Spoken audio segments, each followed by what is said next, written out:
तन साफ बनाते हो, मन साफ बनाया करो। तीर्थ है सबसे बड़ा, सत्संग में आया करो। अरे दुनिया को रिझाते हो, मालिक को रिझाया करो। अल्लाह को रिझाया करो, वाहिगुरु को रिझाया करो। तो सच्चे दाता रहबर मौला मालिक शास्त्राम जी महाराज के ये पवित्र वचन, इसी पे आज व्याख्या आपकी सेवा में उनके रहमो करम से करेंगे जी। तन साफ बनाते हो, आदमी सजता है, संवरता है, कितना कुछ करता है, क्योंकि ये आधुनिक युग है।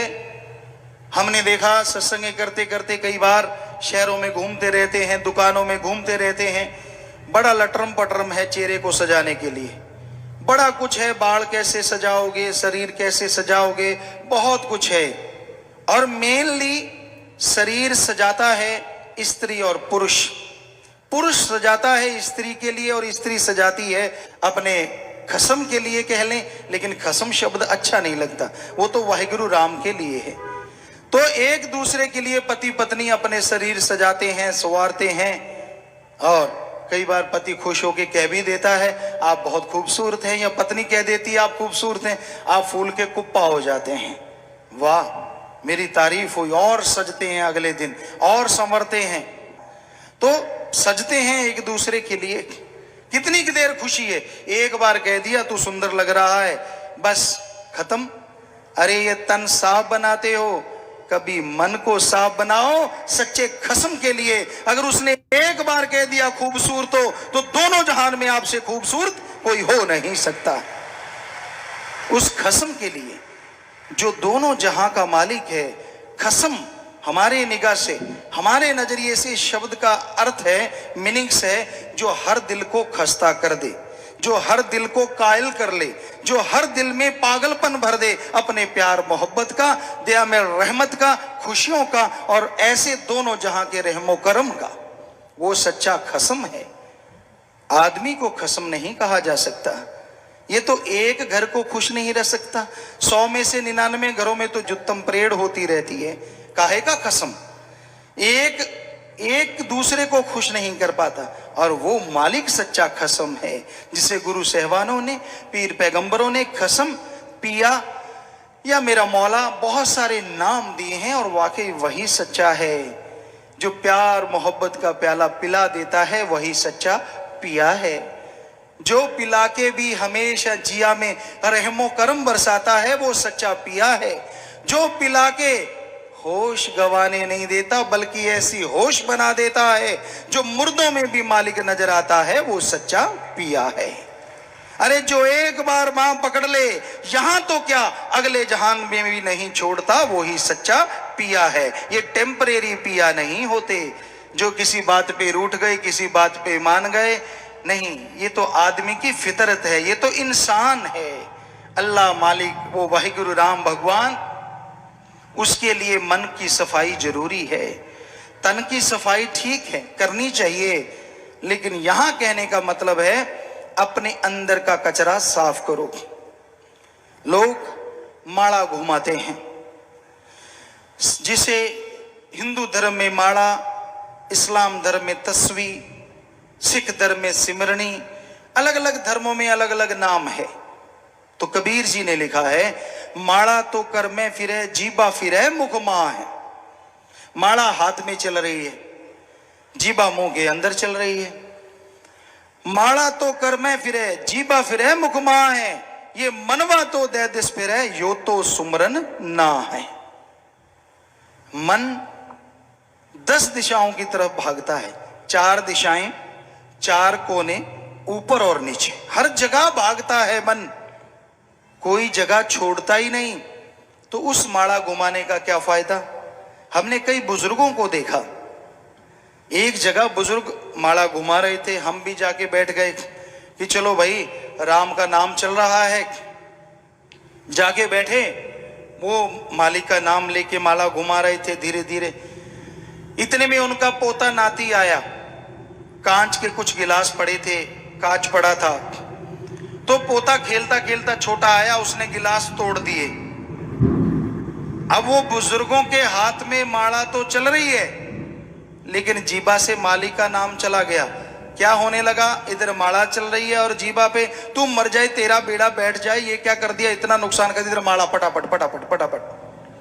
तो बताइए ये माला किसकी चल रही है, गाड़ियों की या मालिक के नाम की? अरे कर का मन का डार दे, मन का फेर, हाथ वाला छोड़ दे। अरे मन को मालिक से जोड़ ले, चाहे 15 मिनट ही जोड़ ले सुबह शाम, अरे वो 15 मिनट ही सारे दिन की फालतू की भक्ति से कई गुना बढ़ के आगे है। अंदर के ख्यालों से, भावना से। अरे बछड़ा जैसे गऊ की तरफ आता है तो दनादन दूध आ जाता है, बच्चा रोता है तो मां दौड़ के चली आती है। अरे जिस भगवान ने मां को बनाया है उस भगवान के लिए कोई रोएगा तो क्या वो भगवान दौड़ा चला नहीं आएगा? कोई रोए तो सही। लोग रोते हैं मुझे बेटा चाहिए, लोग रोते हैं मुझे दूध चाहिए, लोग रोते हैं मुझे पैसा चाहिए। अरे कोई ऐसे भी रोता है कि मुझे अल्लाह राम तू चाहिए? बस जो ऐसा रोएगा मालिक उसके पास दौड़ा चला आएगा। सच्ची भावना से, सच्ची श्रद्धा, इसी का नाम है। आज कलयुग में श्रद्धा क्या बना दी? हर धर्म में हमने देखा, मंदिर मस्जिद गिरजाघर गुरुद्वारा हर जगह गए, लोग क्या कहते हैं, जितनी तेरी श्रद्धा है चढ़ा दे। हमने कहा श्रद्धा भी चढ़ाने वाली चीज है? कहते नहीं नहीं, पैसा, जितनी तेरी श्रद्धा चढ़ा दे, जितनी तेरी श्रद्धा दे दे। यानी पैसे को ही श्रद्धा बना रखा है। अब अगर आदमी 100 रुपए की ठगी मारेगा, 1 रुपया भगवान को चढ़ा देगा, क्या ये श्रद्धा है? ये तो उल्टा भगवान को हिस्सेदार बना लिया कि भगवान जी मैंने 100 की ठगी मारी है, 1 रुपया तू ले ले, तेरा भी हिस्सा मिल गया, तू भी खुश और मैं भी खुश। वाह कितना चालाक है आदमी। प्रसाद सुख सुख दे, पंजाबी जी कहते सुख सुखनी, हिंदी में कहते मन्नत मांगना।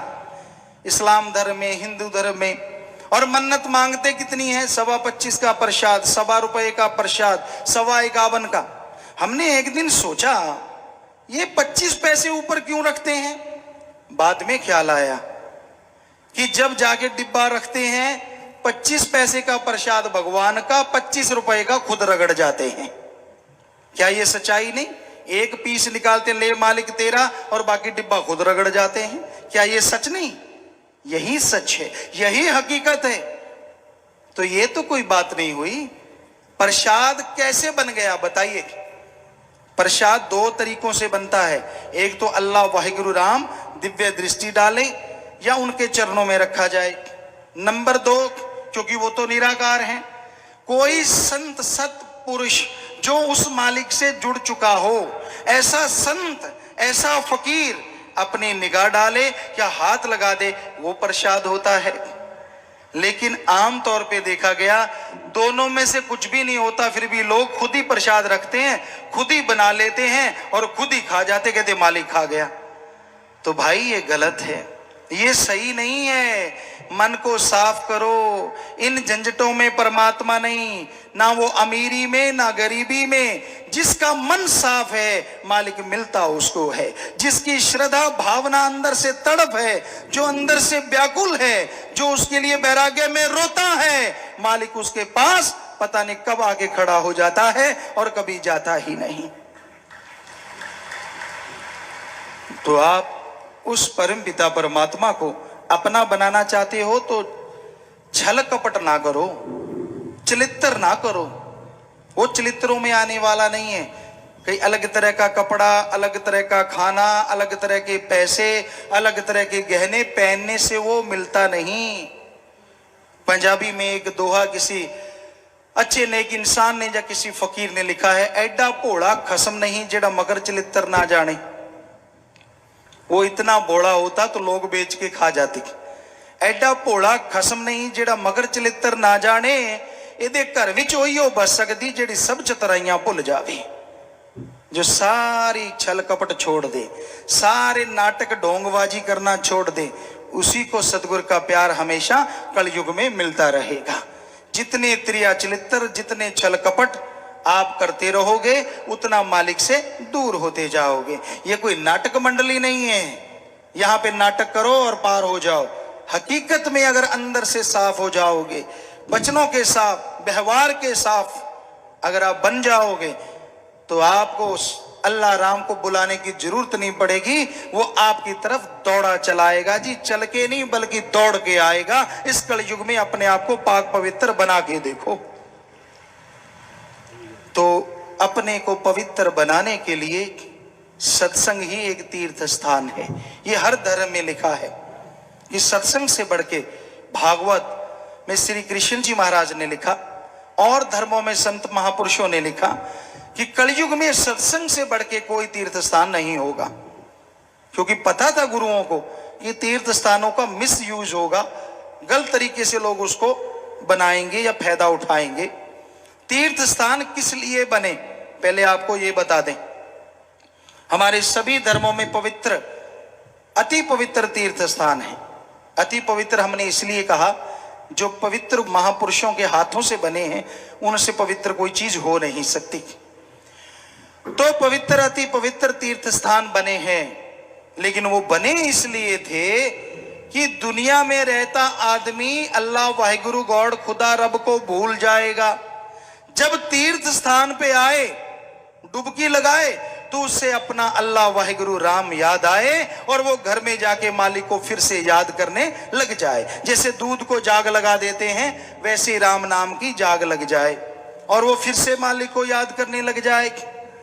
बने तो इसलिए थे, पर आज हम बहुत जगहों पे गए हैं, कई जगहों पे तो लिस्ट लगी हुई है। सिर दर्द है तो 50 रुपए, ज्यादा बुखार रहता है तो 100 रुपए, पेट दर्द है तो 1000 रुपया, फलाना दर्द है तो 5000, ये कैंसर जैसा रोग है तो 25,000 चढ़ाओ और मालिक की रहमत को पाओ।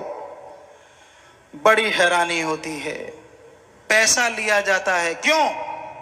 हम चैलेंज करते हैं शरेआम। हमने सारे धर्म पढ़े हैं। हमारे हिंदू धर्म के पवित्र वेद शास्त्र, गीता, रामायण, महाभारत को 5वां वेद कहते हैं। सिख धर्म की पवित्र गुरबाणी, इस्लाम धर्म की पवित्र कुरान शरीफ, कुरान मजीद, और ईसाई धर्म की पवित्र बाइबल, शेख फरीद, नामदेव, धन्ना भगत, कबीर जी, रविदास जी, जितने भी संत पैगंबर आए उनकी वाणी को पढ़ा, जीवन को पढ़ा, पढ़ रहे हैं। कोई भी पवित्र ग्रंथ मिल जाता है उसे पढ़ लेते हैं। सभी को पढ़ा और पढ़ के रिसर्च निकाला। हर धर्म कहता है ओम अल्लाह वाहिगुरु गॉड दाता था, दाता है और दाता ही रहेगा। ये लिखा हुआ है सभी धर्मों में। किसी में नहीं लिखा कि परमात्मा लेता है। सभी धर्म कहते हैं जो मांगे ठाकुर अपने से, सोई सोई देवै, लेवै नहीं देवै। फिर क्यों ले रहे हो भाई उसके नाम पे? क्यों गठरियां उठा रखी हैं? क्यों? इस क्यों का जवाब ही तो मरोड़े लगा देता है, क्योंकि ग्रंथों में तो लिखा नहीं कहीं पैसा लेना चाहिए। जब वाहिगुरु राम नहीं लेता, उसका संत पीर फकीर लेगा? ये किस पवित्र ग्रंथ में लिखा है बताओ? मांगन मरण समान है, मत कोई मांगो भीख, मांगन से मरना भला, ये सदगुरु की सीख। तो मांग के नहीं खाना चाहिए कभी भी। इसी की एक आपको बात कई बार सुनाई है। छत्तीसगढ़ में, अब वो छत्तीसगढ़ में आ गया या शायद महाराष्ट्र में ही है, एक जगह है, जंक्शन है रेलवे स्टेशन का, अनूपपुर या अनूपगढ़, ऐसा कोई जगह है, अनूपपुर, बहुत बड़ा जंक्शन है। तो हम सत्संग करके आ रहे थे, शाम का सत्संग वहां रख दिया कि चलो भाई यहीं से ट्रेन चढ़ना है। तो बुल्ले शाह वाली बात, इट खड़के टुकड़ वजे नाले तबे चुल्ला, नाले मेरा साईं राजे, नाले राजे बुल्ला, कि चलो चढ़ना तो है ट्रेन पे, क्यों ना जाते जाते सत्संग भी कर दें इस शहर में। सत्संग रख दिया और बहुत लोग आए, बहुत लोग। छोटा रह गया पंडाल, सेवादारों को उम्मीद नहीं थी, उससे बढ़ के लोग आ गए। रामनवमी थी उस दिन। हमने सत्संग सुनाया, ये चर्चा सुनाई कि मालिक कुछ लेता नहीं देता है। अब ट्रेन तो 9 बजे की थी, लेकिन आई 1 बजे। आपको पता ही है, क्या बताएं। तो हम वहां बैठ गए। एक सज्जन ने पर्ची भेजी, सज्जन मिले, वो पुजारी जी थे। हमने कहा हाँ जी बोलिए, सुनाइए हमारे लायक कोई सेवा पुजारी साहब। तो वो थोड़े गर्म थे, ढीले से हो गए। कहने लगे गुरुजी आपने ये क्या कर दिया? हमने कहा हमने क्या कर दिया? कहते आपने सत्संग क्यों किया? हमने कहा एक फौजी से पूछो लड़ा क्यों, तो फौजी की तो ट्रेनिंग ही लड़ाई की है, हमारा तो काम ही सत्संग लगाना, गुरुजी ने ट्रेनिंग ही ये दी है। कहता गुरुजी वो तो ठीक है, मैं मंदिर का पुजारी हूं, आज रामनवमी है। हमने कहा हमने तो मंदिर मस्जिद गुरुद्वारा गिरजाघर के खिलाफ कभी बोलते नहीं, किसी धर्म के खिलाफ नहीं बोलते, कुरीतियां बुराइयों के खिलाफ बोलते हैं, तो क्या लोग मंदिर में नहीं आए? कहता गुरुजी आगे से ज्यादा आए। तो फिर तुझे गुस्सा किस बात का? कहता गुरुजी आए तो आगे से ज्यादा, पर आए सारे खाली हाथ, कुछ लेके ही नहीं आए। हमने कहा क्यों? कहते गुरुजी ने कहा है भगवान तो देता है, लेता तो है ही नहीं, हम तो भगवान से लेने आए हैं। हमने कहा पुजारी जी उन्होंने गलत कहा। कहता कहा तो सही है, पर हम रोटी किधर से खाएंगे? हमने कहा इतनी तोंद बढ़ा रखी है, कोई काम धंधा कर ले, रोटी जितने तो बना लेगा। अरे पत्थरों में जान दे देता है वो, पत्थरों में। यहाँ श्री गुरु नानक देव जी गए थे महाराष्ट्र में, हम भी गए सत्संग करने, वहां रात को सो गए, सभी लोग धरती पे सेवादार सो गए। हमने जाते ही एक पत्थर उठाया, 5 बिच्छू, इतना बड़ा पत्थर था, उठा के देखा नीचे 5 बिच्छू। हमने बताया नहीं, सेवादार सो गए आराम से, थके हुए, 3-3 सत्संग होते थे। तो सुबह उठे, हमने सारे सेवादारों को बुलाया कि सारे पत्थर उठा के देखो, जो भी पत्थर उठाए छोटा बड़ा, नीचे बिच्छू ही बिच्छू, नीचे भी पत्थर ऊपर भी पत्थर।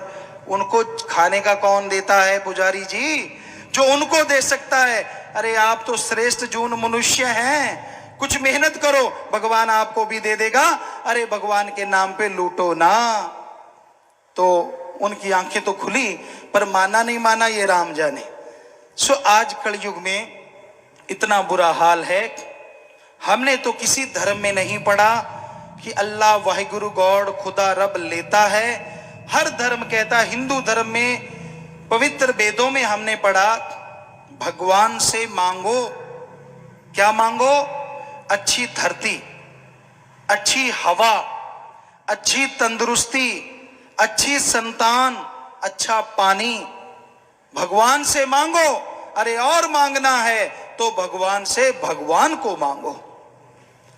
इस्लाम धर्म में यह लिखा हुआ मिलता है, अल्लाह के बंदो, अल्लाह रहमो करम का मालिक है। अरे कायदे से मांगोगे, उसका कलमा अता करके मांगोगे, तो वो रहमो करम मूसलाधार बरसाएगा। अरे ऐसा मूसलाधार बरसाएगा कि दामन छोटे पड़ जाएंगे और रहमो करम बरसता चला जाएगा। ईसाई धर्म में लिखा गॉड देता है, लेता नहीं, बात ही खत्म। तो फिर आप किसके नाम पे और क्यों लेते हैं? अगर मांगना है तो सीधा मांगो कि मुझे भूख लगी है, मेरे को दो, कोई देगा नहीं, इसलिए भगवान का नाम लेते हो। और सच्ची बात सुनाते हैं तो फिर फतवे लगाते हो तरह तरह के। सच तो बोलने से रुका नहीं जाएगा। जब सतगुरु ने बिठाया ही सच बोलने के लिए, हम थोड़ी ना बोल रहे हैं, आपको बता चुके हैं जो बोलने वाला है, हम तो माइक हैं बस, वो बुला रहा है। तो ये सच है कि भगवान दाता था, दाता है और दाता ही रहेगा। जो चतुर चालाकी आप करते हैं ना, वो पल पल की खबर रखता है, हर क्षण की खबर रखता है।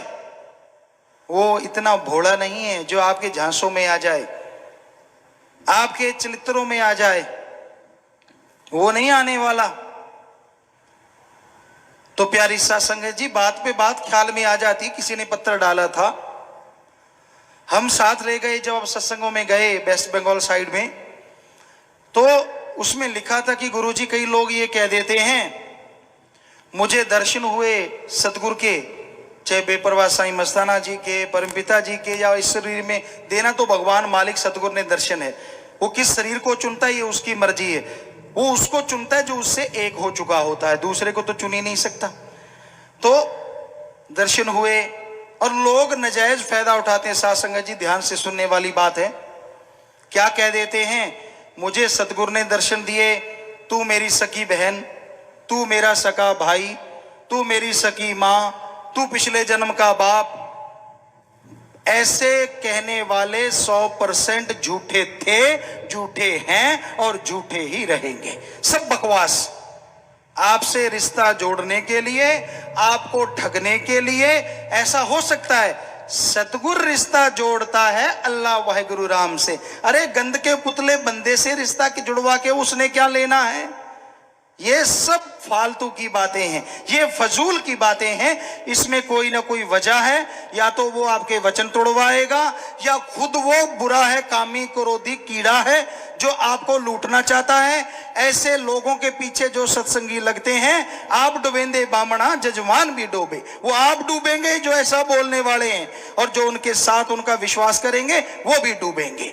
सो ऐसे किसी के पीछे ना लगा करो, क्योंकि सतगुरु मौला अगर दर्शन देगा तो वो सचखंड निज धाम सतलोक के नजारे दिखाएगा। अरे वो अंतरिक्ष की सैर करवाएगा, अरे वो पार ब्रह्म ले जाएगा। वो गंदगी के पुतलों से जोड़ के उसने क्या लेना है? ये तो आदमी की चालाकी है जो जीवों को फंसाता है। ऐसे लोगों का हाल बेहद बुरा होगा, बेहद बुरा, जो गुमराह करते हैं। बेपरवाह जी ने फरमाया, गऊ को पेड़ा देना और पेड़े के पीछे लगा के कसाई को सौंप देना, ऐसे कर्म हैं जो लोग ऐसा करते हैं। सतगुरु का नाम लेना और अपना मतलब निकालने के लिए उनका प्रयोग करना, ऐसे लोगों का हश्र अति भयानक होने वाला है।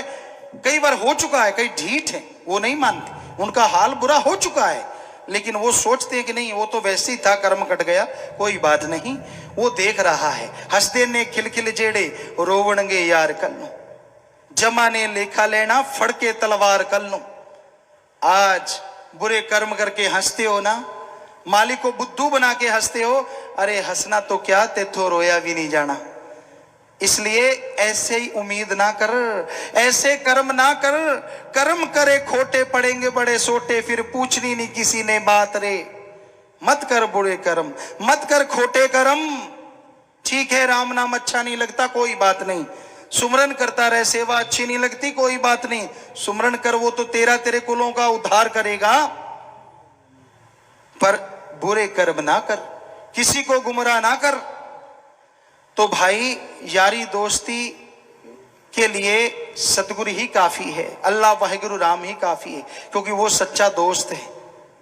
बाकी के दोस्त मित्र जब भीड़ बनती है ना, साथ छोड़ जाते हैं।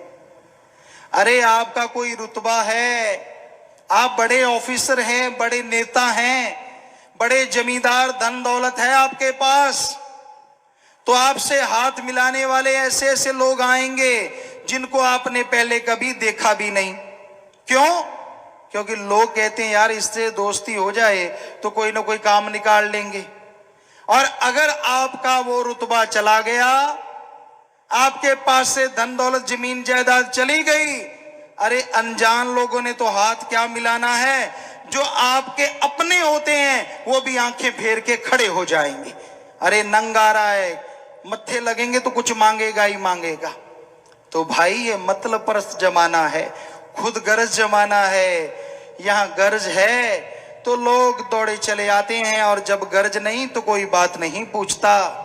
ऐसे गर्जी जमाने में, ऐसे खुदगर्ज जमाने में अगर कोई सच्चा साथी है तो अल्लाह वाहिगुरु राम है, सतगुरु मौला दाता है, उसको अपना बना डालो।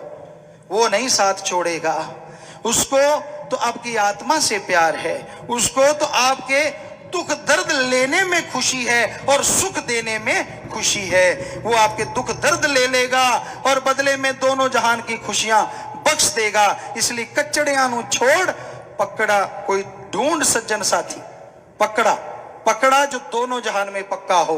सिर्फ इस जहान में बातें करनी ना आती हो, इस जहान का ज्ञान ना हो, जो दोनों जहान की सैर करवा दे एक पलक झपकते ही। ऐसा सतगुरु मौला ढूंढ ले, फिर देख दोनों जहां की खुशियों का ढेर तेरी झोली में कैसे लग जाता है।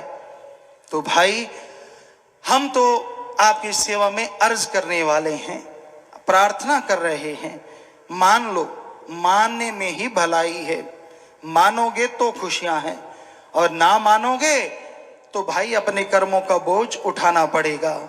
तो भजन पे फिर आते हैं, लिखा है तीर्थ है सबसे बड़ा, सत्संग में आया करो। अरे दुनिया को रिझाते हो, मालिक को रिझाया करो। दुनिया को रिझाते रहते हो। कई लोग गपशप मारते हैं, बातें करते हैं, और बातें इतनी मीठी मीठी उनको आती हैं, लोग, बहुत सारे लोग उनके कायल हो जाते हैं। इसी बात पे आपको एक बात सुनाते हैं। एक फकीर थे और उनकी उम्र बहुत हो गई। फकीरों को पता चला कि हमने फलां दिन जाना है, साथ संगत थी और ये घोषणा की कि भाई हमने तो जाना है, चोला बदलना है, अब गुरुगद्दी किसी दूसरे को सौंपनी है।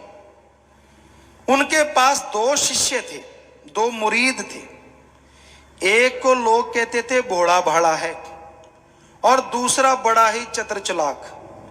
संगत आती उनके पास बैठ जाना, लोगों को खाना खिलाना, चाय पिलानी, दूध पिलाना, मीठी मीठी बातें करना और लोगों को बताना कि मैं ही पिला रहा हूं, हालांकि सब कुछ सतगुरु के खजाने से। लेकिन मान बढ़ाई, लोगों में बातें कर करके अपनी जगह बना ली। जब गुरुजी ने यह कहा कि साथ संगत बताओ कौन सा शिष्य गुरुगद्दी के काबिल है, तो साथ संगत बेचारी क्या बताए। कहती है गुरुजी, अंधा आंखों वाले को कैसे पकड़ सकता है, हम तो अंधे हैं, हमें नहीं पता कौन गुरुगद्दी के काबिल है। आप गुरु हैं, आप तो हम अंधों को पकड़ सकते हैं, तो जिसकी आपने आंखें बनानी है उसको भी आप ही पकड़ो। तो गुरुजी मुस्कुराए, कहने लगे चलो ठीक है, शाम को बताएंगे। शाम को गुरुजी आए, सारी संगत थी, वो दोनों मुरीद थे। गुरुजी कहने लगे कल सुबह ऐसे करना भाई, ये ऊंट है, सामने ऊंट खड़ा हुआ था, ये ऊंट है, ये लकड़ी की सीढ़ी है। उन दोनों को खड़ा कर लिया, अपने शिष्य, मुरीद, सतब्रह्मचारी जो भी मानो, खड़े हो जाओ। ये सामने मकान है, ये लकड़ी की सीढ़ी लगा लो, सुबह लग जाओ, ऊंट को पकड़ के छत पे चढ़ाना है लकड़ी की सीढ़ी के द्वारा। दोनों ने सिर झुकाया, गुरुजी चले गए, मजलिस खत्म। अगले दिन सुबह मजलिस हुई, गुरुजी चले गए। तो जो बातें करने वाला था वो तो आराम से बैठ गया, बातें कर रहा है, तरह तरह की साथ संगत भी हंस रही है। लेकिन जिसे भोला कहते थे, उसने ऊंट को पकड़ा, खींचा, सीढ़ियों पे खुद चढ़ गया और ऊंट को सीढ़ियों पे चढ़ाए।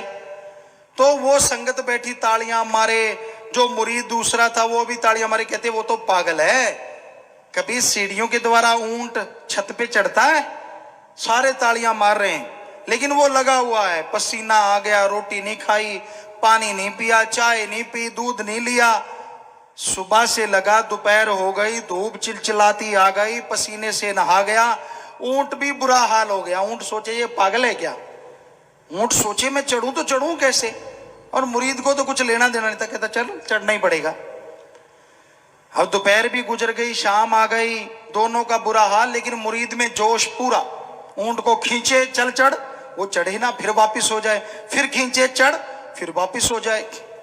शाम की मजलिस का टाइम हो गया, गुरुजी आए, सत्संग किया, सारी संगत हंसने लगी। गुरुजी कहते हंस क्यों रहे हो भाई? कहते गुरुजी उस पागल का हाल देखो, कपड़े फट गए, ऊंट ने कई जगह मुंह मार दिया, कई जगह दुलत्ती झाड़ दी, कि वो तो जा ही नहीं रखा, वो पीछे से धक्का देता, ऊंट की आदत है पीछे दुलत्ती झाड़ देता है, तो चोट चाट लग गई। लेकिन माई के लाल ने परवाह नहीं की, क्योंकि गुरु का सच्चा शिष्य था। तो सारी संगत हंसने लगी, जी उसका हाल देखो, कपड़े लथपथ, धूल से, ऊंट के मेंगनों से लेड्या नाल भरे पे, बुरा हाल, सारे हंस रहे हैं। गुरुजी कहते दूसरा कहाँ है? दूसरे के बढ़िया कपड़े पहने, बगला भक्त बन के खड़ा। कहते जी दूसरा ये रहा। कहते भाई तू नहीं गया? कहता गुरुजी मैं क्यों जाऊं, कभी लकड़ी की सीढ़ियों से ऊंट भी छत पे चढ़ा है? तो गुरुजी मुस्कुराए, कहते हम क्या पागल हैं, हमें क्या पता नहीं? हमें भी पता है कि लकड़ी की सीढ़ियों से ऊंट छत पे नहीं चढ़ता, पर हमने तो देखना था कौन गुरुमुख है और कौन मनमुख है। अरे वो है गुरुमुख, पता तो उसको भी है कि ऊंट नहीं चढ़ेगा, लेकिन लगा हुआ है, और उसको जाके छाती से गुरुजी ने लगा लिया और आके अपने साथ गुरुगद्दी पे बिठा दिया कि ये है रूहानी ताकत का मालिक, वो तो बातों का करके खाने वाला है। सो रूहानियत में ये चीज नहीं चलती क्या है, जो अल्लाह राम मालिक का हुक्म पीर फकीर बता दें उसको सुन के जो अमल करने, बिन अमला दे आलमा इल्म निकम्मे सारे, कोई अमल कमाल है तू जे जश लेना सतगुरु द्वारे।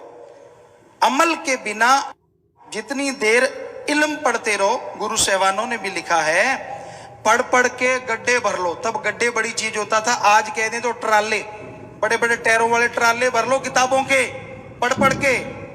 लेकिन पूरा गुरु ना मिले और अमल अगर कोई ना करे तो उन पढ़ाई का रत्ती भर भी फायदा होने वाला नहीं है। ज्यादा ज्ञान की जरूरत ही नहीं, अमल के बिना इल्म निकम्मे सारे। सो अमल करो। यही बेपरवाह जी फरमाते हैं कि मालिक को रिझाने के लिए भी कभी कर्म कर लिया करो, अच्छे नेक कर्म करो, सेवा करो, चुगली निंदा से बचो, क्योंकि निंदा सबसे भयानक बीमारी है। हिंदू धर्म में किसी संत से, शायद वो वशिष्ठ जी थे या वाल्मीकि जी थे, किसी ने पूछा कि हे संत, हे गुरु जी, सबसे बड़ी महापाप कौन सा है जिसे आदमी बहुत जल्दी कर लेता है? तो उन्होंने एक अल्फाज में, एक शब्द में जवाब दिया, परनिंदा। कि सबसे जल्दी होने वाला पाप जो बहुत सेकंड में आदमी कर लेता है और बहुत बड़ा महापाप बन जाता है, वो है परनिंदा। किसी की निंदा ना करो।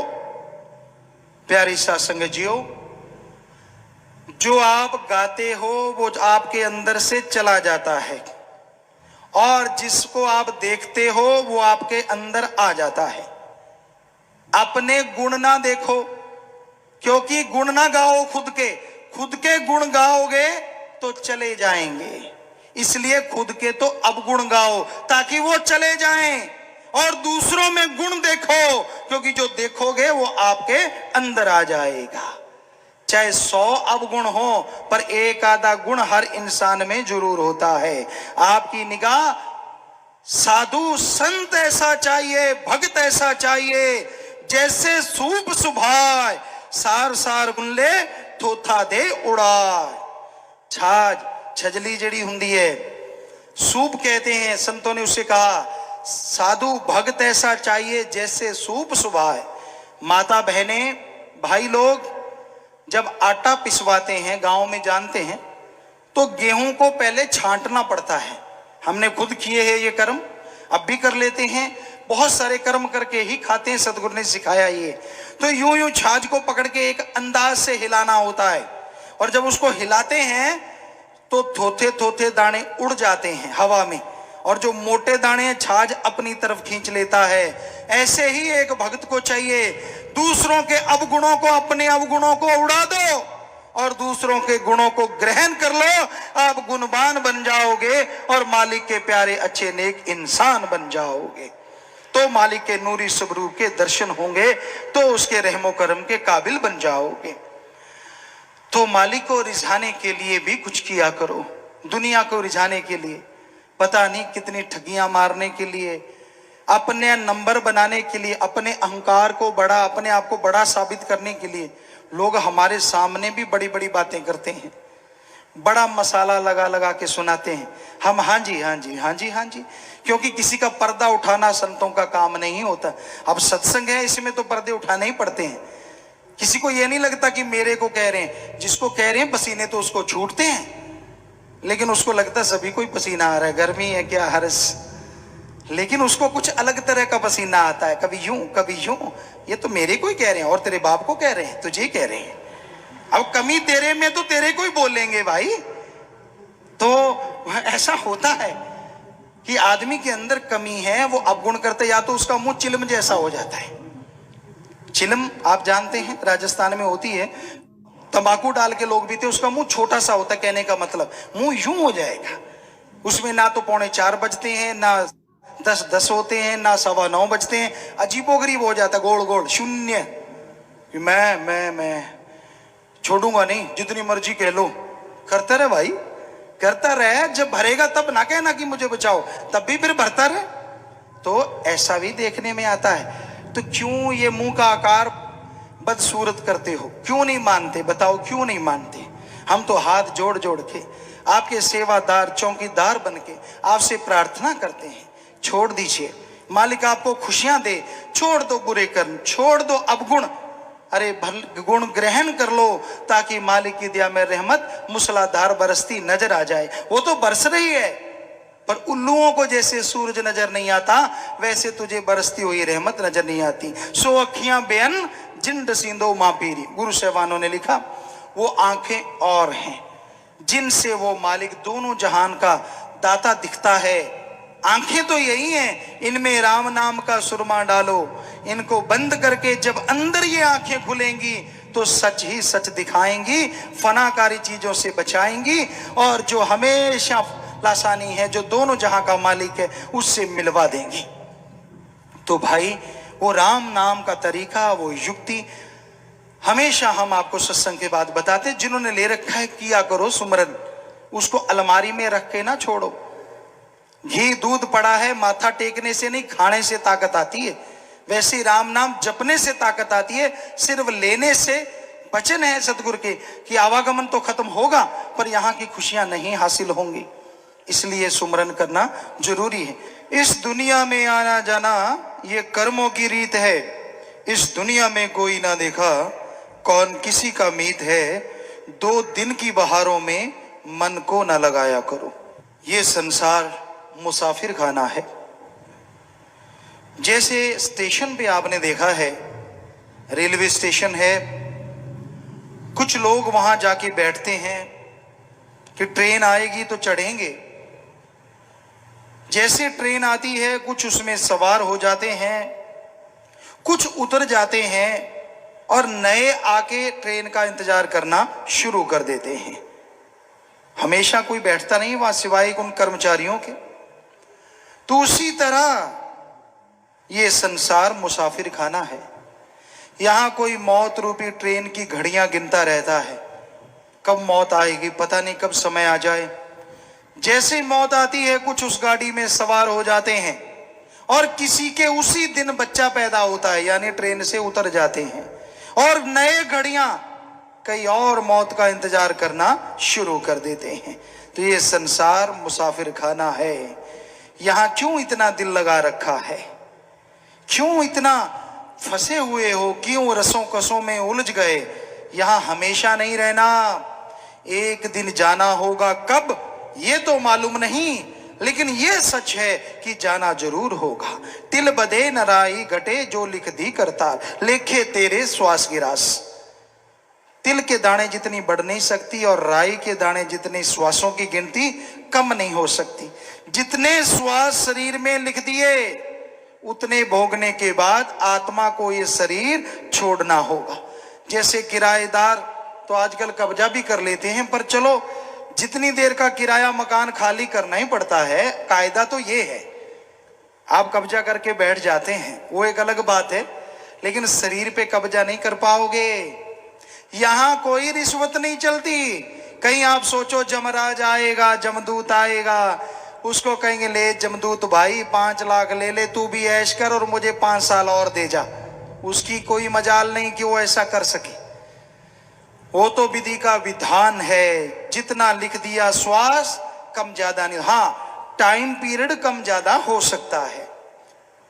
1 मिनट में हम श्वास लेते हैं 16 से 18, और 1 मिनट में 16 श्वास लेने वाले की उम्र अगर 100 साल है, तो हमारे जो ऋषि मुनि हुए, मारकंडे, कागभसुंड, उनकी बहुत उम्र थी, हजारों साल। कैसे आप भी कर सकते हैं, हिम्मत है तो बता देते हैं। होता क्या है कि 1 मिनट में 16 श्वास लेने हैं, और वो लेते थे 1 मिनट में नहीं, 2 मिनट में 1 श्वास। तो नेचुरली कितने साल होगी, 3200।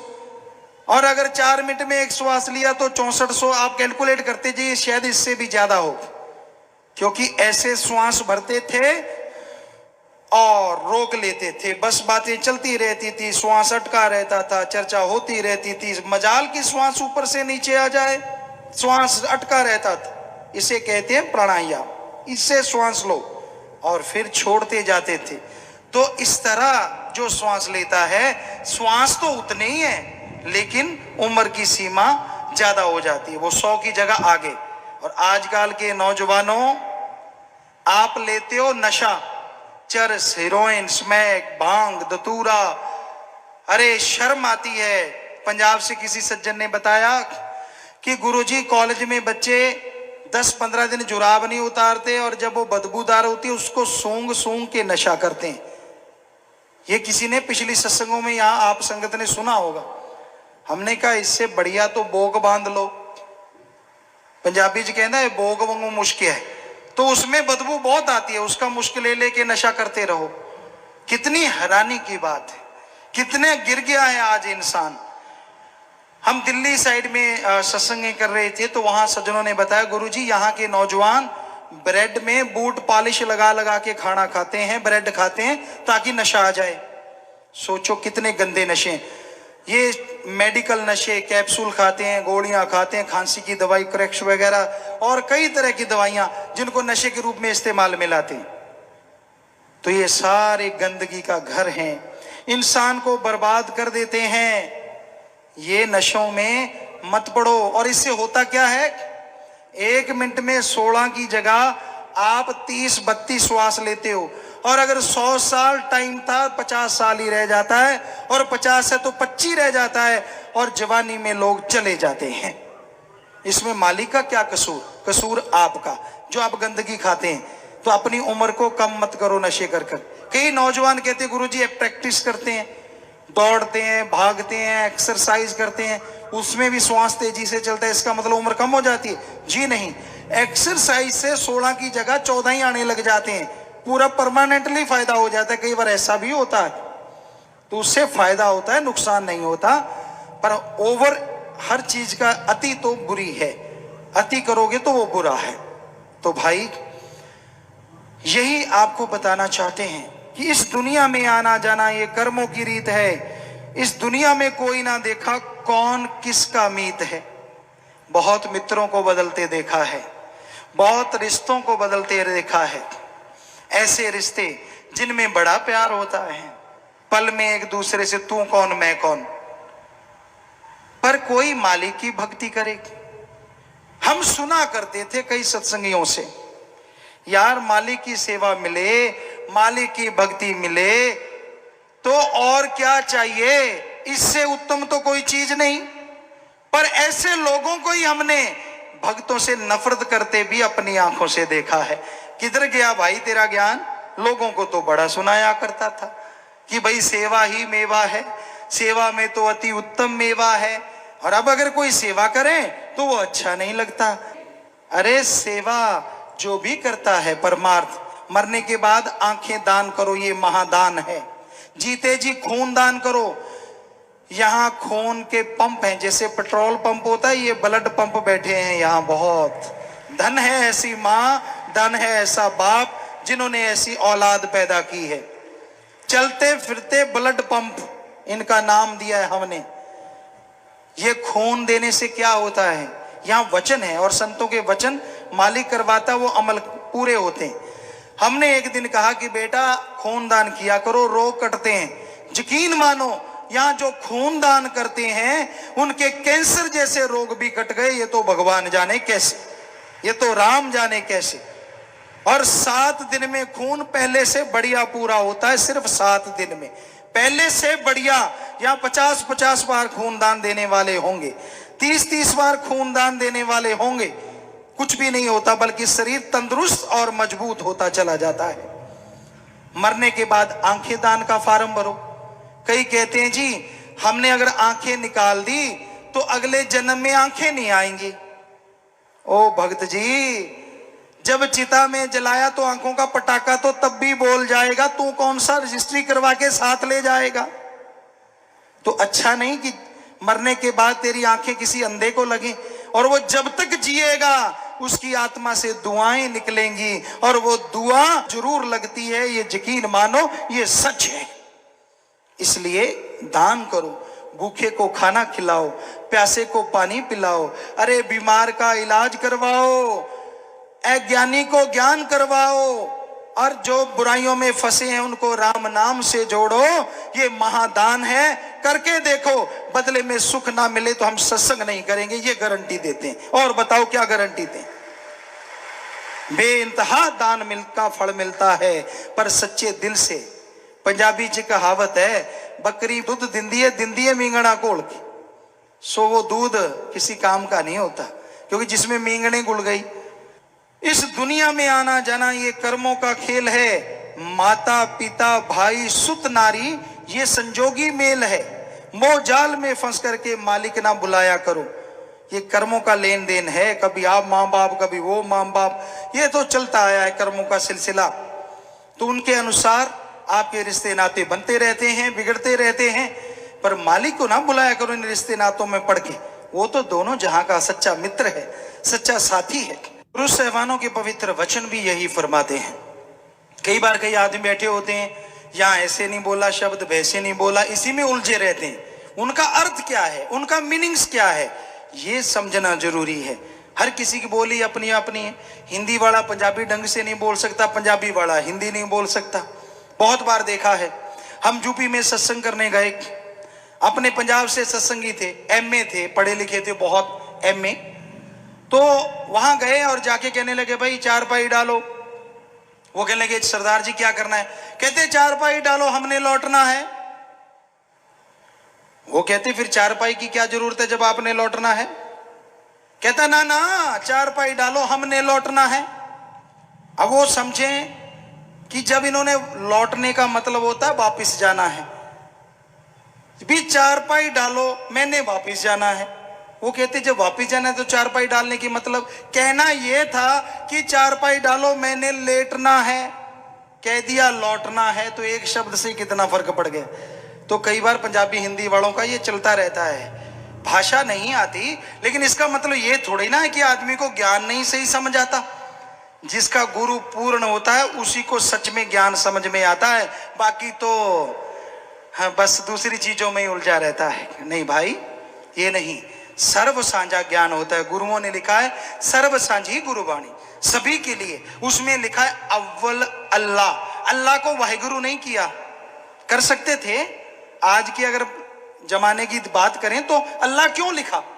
और श्री गुरु नानक देव जी ने, जैसे अभी चर्चा हुई, उनके साथ बाला जाट था और मर्दाना जी मीर भाई, जैसे आप सुना तो मुसलमान भाई, कैसे कैसे गुरुजी ने उनसे कितना काम लिया। कितने बड़े भक्त जिनका आज भी नाम अमर है और आगे भी रहेगा।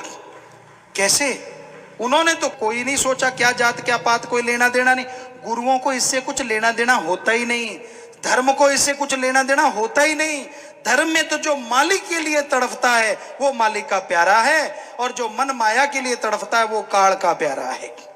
सो भाई, मालिक के प्यार में ये चीजें नहीं आनी चाहिए। जात को जात पहचानना ये मुंह में खे की तरह है, मुंह में राख की तरह है। इसलिए ऐसा नहीं करना चाहिए। ना वेदों में, ना शास्त्रों में, ना किसी पुराण में लिखा हुआ है कि कोई जात को जात होती है। नहीं, आदमी कर्म, वेदों में लिखा है कि जो हड्डियों का, मरे हुए पशु की चमड़ी उतारेगा, उनका मांस ले जाता है, उसको शूद्र कहा गया।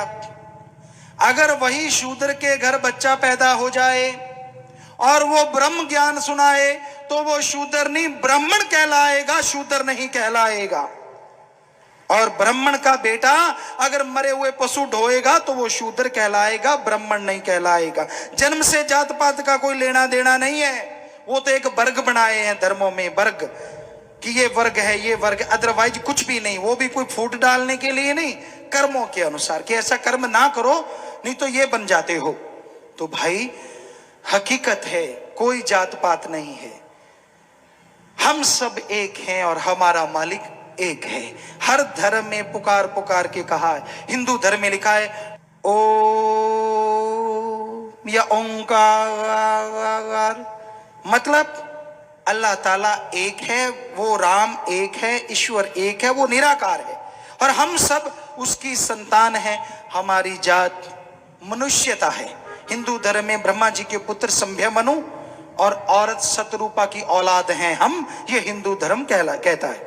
इस्लाम धर्म में आता है ला इलाहा इल्लल्लाह, अल्लाह ताला एक थे, एक हैं, एक रहेंगे, और हम सब उस सारी खलकत उसकी औलाद है, हम सब उसकी औलाद है, और हमारी जात आदमियत है। इस्लाम धर्म में पहला इंसान आदम, औरत हव्वा, इसलिए आदमियत। सिख धर्म में एक ओंकार, वैसे एक ओंकार कहते हैं लेकिन बोला ऐसे भी जा सकता है एक ओंगा, यानी बीच में छूटता है, यानी मालिक का आकार नहीं है। अगर एक ओंकार बन गया तो उसका आकार बन गया, अक्षर पूर्ण हो गए, पूर्ण नहीं, ऐसे खुला है एक ओंगा, तो बोलने में अंतर आ सकता है किसी के भी, उसे कोई फर्क नहीं पड़ता। अर्थ समझो, इसका मतलब क्या है कि मालिक एक है और वो निराकार है, किसी आकार में नहीं आता। और मानस की जात सब एक को पहचान, वो एक पिता एक के हम बारिक। कहां कहां नहीं कहा गुरबाणी ने, कितने को लोग मानते हैं वचनों को। सारे धर्म के लोगों से हम पूछते हैं कितना को मानते हो, सामने तो कहेंगे हाँ जी हाँ जी, और जब कोई अकेला मिले, यार ये तो अपने वाले हैं, वो तो दूसरे वाले हैं। ये अपने और दूसरे कौन से हुए भाई? जब धर्म कहते हैं हम सब एक और मालिक एक, यही सच्चाई है, यही वास्तविकता है।